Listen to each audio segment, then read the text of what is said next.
Well, with lesson 13 on adoption, we come to the conclusion of the doctrinal section of Discipleship Essentials under the banner of understanding the message of Christ. And we could not end on a higher note because this theme of adoption is the highest privilege of the Christian life. Knowing that we are the beloved children of God is the foundation upon which to build everything else in our Christian life. Now, this lesson is the most personal and profound to me because embracing my sense of being the beloved of God was most elusive to me. I could not get my heart to believe that I had a special place in God's heart.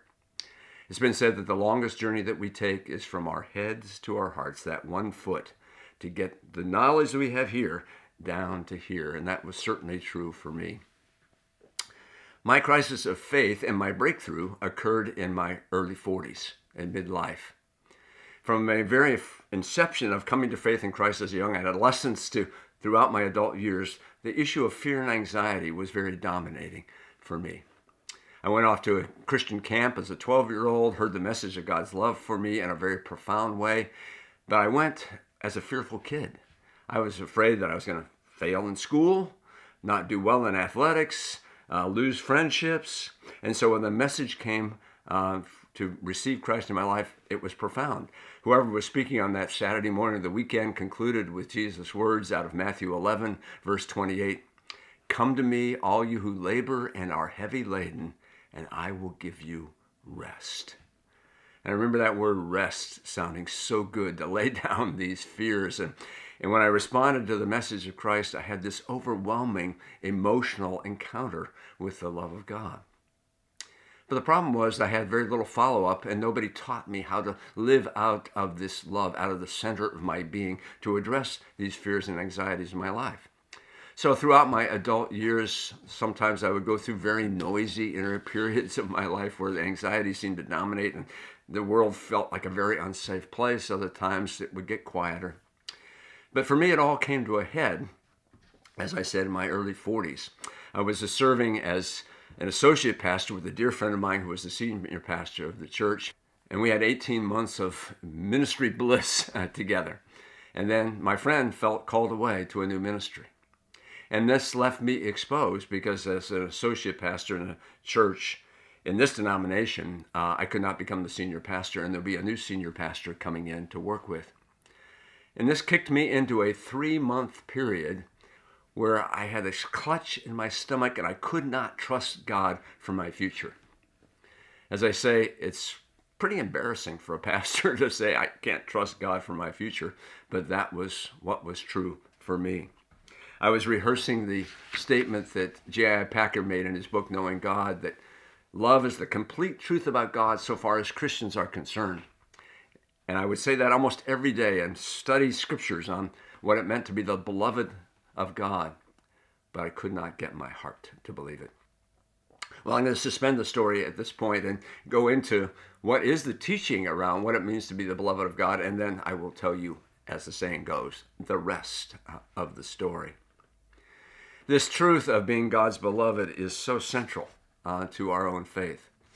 In Ephesians chapter 1, verses 4 through 6, we read, "In love, he predestined us for adoption as sons through Jesus Christ, according to the purpose of his will, to the praise of his glorious grace, with which he has blessed us in the beloved." Now, this is the amazing truth upon which even Jesus built his life. We note that we get to enjoy the same kind of relationship that Jesus had with the Father. And this occurred from the very inception of his ministry, didn't it? Jesus presents himself to John the Baptist for baptism. He comes out of the waters of baptism. A dove descends upon him, inaugurating his ministry. And then the Father speaks a word to him. And I don't know if you had noticed, but in Mark's account and Matthew's account are a little bit different from each other. Matthew has the Father speaking in direct address to the Son. Matthew has the Father speaking to those crowds around the Son. In Mark chapter 1, verse 11, we read, "You are my Son, the beloved, in whom I am well pleased."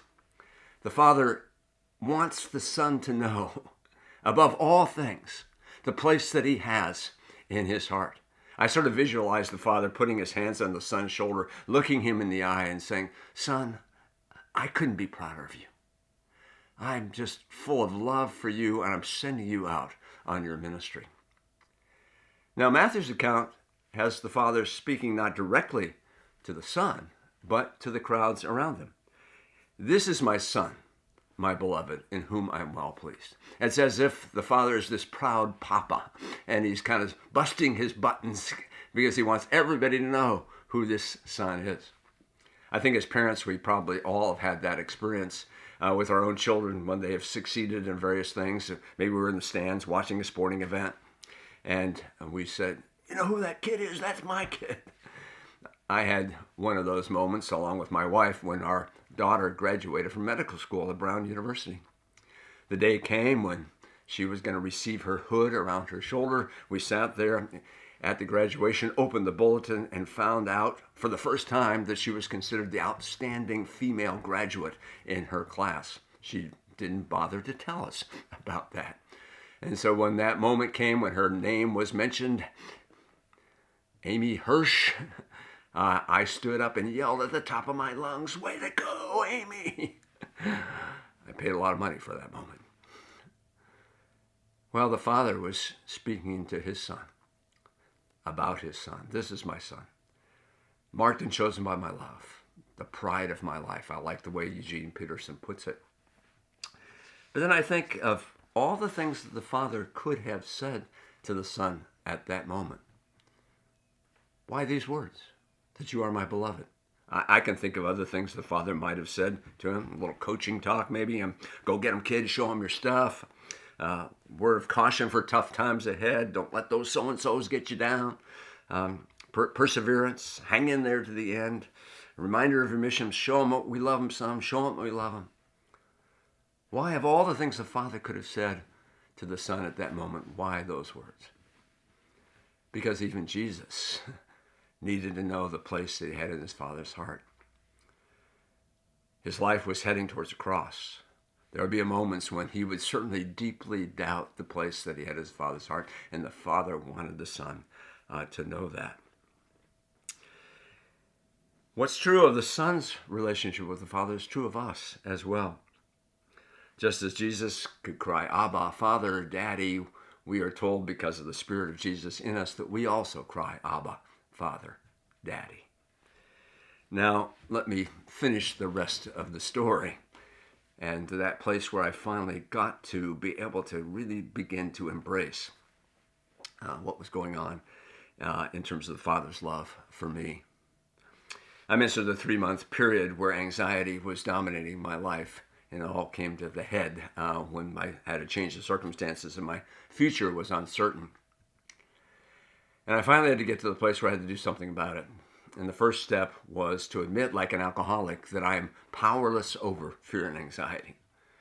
The second step was to seek help, to find people who could actually help me in this situation. And I had some dear friends that had some ministry of inner healing. And I went to them, frankly, embarrassingly, and with a sense of shame that I had not been able to deal with this fear and anxiety, that I needed their help. And the third thing they did was pray for me. And in their prayer time, you have a visualization, a sense of Jesus entering into various circumstances of your life. And the dominant visual that occurred, which was somewhat surprising for me because I do not visualize things that easily, was an encounter with the translucent Jesus. Think of Jesus as you would imagine him at the Mount of Transfiguration, all in glistening white. I had this image of Jesus. Couldn't see his face, but I knew who this was. And he had his arms outstretched. And across his arms was a young boy, probably 5 or 6 years old. And I knew that young boy was me. And all of a sudden, I saw in my mind's eye Jesus throw his head back in joy and laughter. He spun around with this young boy in his hands, taking great delight in this child. And I knew in that moment that something deep was taking place. Something deep was happening. I didn't have an instant moment of release from anxiety, but I knew some deep healing had started to take place. And over a period of time, that reality started to occur, that fear and anxiety receding, and that center of Jesus in my life, being able to embrace the fact that I was a beloved child of God, that I was precious in his sight. It was the apple of his eye. Paul says that by God's Spirit, we are able to experience the fact that God's Spirit bears witness with our spirit that we are the children of God. And that certainly became an increased reality for me. So as you delve into this lesson, may that be the reality that you encounter as well. And if there are blockages and things that are getting in the way of that, maybe you'll be able to share that with each other so that you can get to that place of foundational reality that we are the adopted sons and daughters of God, beloved of the Father. Have a great time together.